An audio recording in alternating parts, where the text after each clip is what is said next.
17ম মাৰ্টিয়াছ gold cup volleyball কম্পিটিশ্যনত আজি আৰম্ভ হৈছে। টোটেল 12টা টিমে যোগদান কৰিছে, 12টা ক্লাব। তাৰপাছত ভলীবল হিচাপে আমি যিমান পাৰোঁ আগত পৰাই উন্নত মানৰ কেনেকৈ আমি কোকৰাঝাৰ KDSA বা আমাৰ অঞ্চল BTC অঞ্চল বা কোকৰাঝাৰ অঞ্চল আমি উন্নত কৰাৰ কাৰণে চেষ্টা কৰি আছিলোঁ আগৰ পৰাই জড়িত খেলত। ইয়াৰ কাৰণে এতিয়াও আমি চেষ্টা চলাই আছোঁ। কিন্তু ভলীবল হিচাপে কোকৰাঝাৰৰ আগত যেনেকুৱা উন্নত মানত খেল খেলিছিলে, অসমত 3বাৰ 4বাৰ ইণ্টাৰ ডিষ্ট্ৰিক্ট মিটত চেম্পিয়নশ্বিপো কৰিছিলে KDSAৰ পৰা। কিন্তু আজিৰ দিনত কিন্তু মানদণ্ডটো অলপ তলত যোৱা যেন দেখিছে আমি। ইয়াৰ কাৰণে আমি তথাপিও আমি চেষ্টা কৰি আছোঁ, চেষ্টা কৰি যাম। প্লেয়াৰ এনেকুৱা নথকা নহয়, এতিয়াও আছে। এনেকৈ পলিচি আমি লৈ আছোঁ। কেনেবাকৈ আমি বেলেগ ষ্টাৰৰ পৰা কোচ আনি পেলাই কোচিং দি পেলাই যিটো মানদণ্ডটো তলত নামি আহিছে, যিটো উন্নত কৰাৰ কাৰণে আমি চেষ্টা চলাই আছোঁ। MLA ছাৰ আহিছে আজি আমাৰ চিফ গেষ্ট হিচাপে। MLA লগতো আমি আলোচনা কৰিছোঁ কেনেবাকৈ আমি উন্নত আৰু আকৌ আগৰ দিনত যেনেকৈ আছে তেনেকৈ আমি লৈ যাব পাৰোঁ নেকি, এই বস্তু আলোচনা কৰিছে। MLA ছাৰো অলপ আমাক সহায় কৰিম বুলি কৈ গৈছে। যে আমাৰ DSO ছাৰ আছে, DSO ছাৰো এই কথাটো আমি আলোচনা কৰিছোঁ। DSO ছাৰো এনেকৈ সহায় কৰিম বুলি কৈছে। এতিয়াৰ পৰা DSO ছাৰে কথা পাতিব বুলি কৈছে প্ৰমোদ বড়ো ছাৰৰ লগত। তেনেকৈ আমি চলাই আছোঁ। কোকৰাঝাৰ ডিষ্ট্ৰিক্ট স্পৰ্টছ এছ'চিয়েশ্যনৰ উদ্যোগত আজিৰ পৰা 17 বৰ্ডলেণ্ড মাৰ্টিয়াৰ্ছ গোল্ড কাপ যি ভলীবল চেম্পিয়নশ্বিপ সেইটো আৰম্ভ হৈছে। ইয়াত বহুকেইখন ক্লাবে অংশগ্ৰহণ কৰিছে।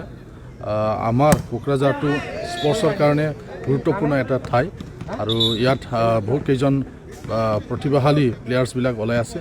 তো মই সকলো প্লেয়াৰক মই শুভেচ্ছা জ্ঞাপন কৰিছোঁ আৰু লগতে অসম চৰকাৰক মই আহ্বান জনাইছোঁ যে কোকৰাঝাৰটো এটা যিহেতু খেলৰ এটা ঠাই বা ইয়াত ফুটবল, ভলীবল, এথলেটিক্স, আৰ্চাৰীকে আদি কৰি বহু কেইগৰাকীয়ে নেশ্যনেল ইণ্টাৰনেশ্যনেল বঁটা পাবলৈ সক্ষম হৈছিল এনেকুৱা এখন জিলা। সেইকাৰণে এই জিলাখনক যাতে অসম চৰকাৰে অধিক আৰু গুৰুত্ব দিয়ে তাৰ কাৰণে আমি আশা কৰিছোঁ। ঠিক আছে, থেংক ইউ। जोङो दिनैसिमाव 27 खेब जाबाय भलिबल जोङो खुंफुंग्रा आफाद मोनसे दङ दाफुं लाना आं बिनि नेहाथारि। आङो ओमफ्राय 6 बोसोरसो जालांबाय नेहाथारि जानाया खुंफुंग्रा आफादनि, आरो आङो दा गोदानै आं आफादगिरि जानानै दङ।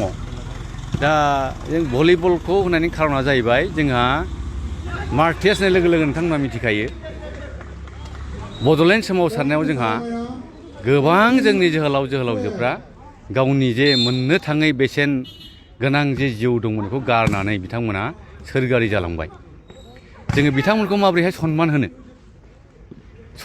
लामा नागिरनानै जों मोनसे मोन्दों। गोबाङाव गोबां रोखोमनि सनमान होयो जों, खिन्थु खेलाजों बिथांमोनखौ जोङो जाहाथे बिथांमोननि जे जिउ गारलांनाय अबथिरा बेखौ जोङो खेलाजों सनमान होनानै जों जाहाथे गोथाङै बिथांमोनखौ दोनबाय थानो हायो, बिथांमोननि मुंखौ जों गोथाङै दोनबाय थानो हायो। आरो बिथांमोननि जिउमाया जे उद्देश्यजों बिथांमोनहा जिउ गारदोंमोन बे जिउ गारनायनि ओंथिखौ सानसेब्लाबो जाहाथे मोनहैनो हायो, नैबे उद्देश्यआव जों होदों खेलाखौहाय। आरो बेल' नङा, बेजों लोगोसेयैनो खेलाखौ गेलेगिरि बिथांमोन थाबाय। खेला गेलेगिरि बिथांमोनाबो जाहाथे गावसोरनि केरियारखौ बे जों खेला होनायनि मार्टियार्स गोल्ड काप भलिबल कम्पिटिशननि गेजेरजोंनो गेलेफुंनानै गावसोरनि केरियारखौ दाफुंनानै लाफुंनो हायो फरायनायजों लोगोसे।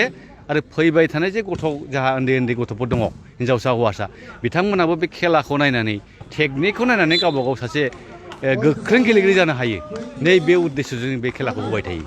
दा देग्लायहाय 12टा क्लाबा बे गेलेनायाव बाहागो लादों।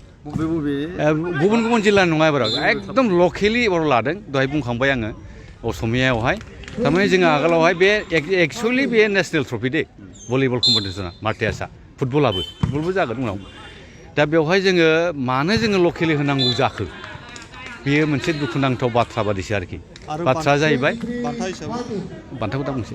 दा बाथ्रा हिसाबै मा, जोंनि टिमा क'क्राझार माबा हिसाबै KDC हिसाबै बा क्लाब हिसाबै गिबियावहाय ओरैबायदि गोख्रों जाबायमोन सारा आसामावनो नाम जाबायमोन आरो जोंजों कम्पिटिसन खालामनो हानाय टिमानो गैलामोन आसामाव नेसनेल लेभेलनि टिमजोंबो जोंनि क'क्राझार टिमा एकदम कम्पिटिसन नांनो हाबायमोन आरोखि दा हठात मा जादों जों बुंस'नो हाया जों नुयोमोन आंबो गेलेगिरिमोन भलि गामि गामि गामि गामि क्लाबफ्राव ओरैबायदि गेलेयोमोन गामि हिसाबै गेलेयोमोन नंखायनि प्लेयारा गोबांमोन दा नाथाय जों जे नुदों गामि गामि क्लाब क्लाब गेलेनाया खमायलांबाय नंखायनो मानदन्द'आ ओरैबायदि गाहायाव थांनानै दं दा जों लकेल टिमा जुदि नेसनेल लेभेलनि टिमजों जुदि कम्पिटिसन खालामनो हाया बाहागो लानो हाया नांनो हाया जों होमबा जोंहा लाबा मा दं जोंहा लाब नांगौ जायगानि गथ'बा लाब मोननांगोन लाब मोननांगौबा जों जायगानि गथ'खौनो जों बानायफिननांगोन नैबे उद्देश्यजों जों एबारावहाय लकेलि होनानै जोङो माबोरैहायबा सिगांनि जे लेभेल जोङो गोजौ थाखोआव जों थांबायमोन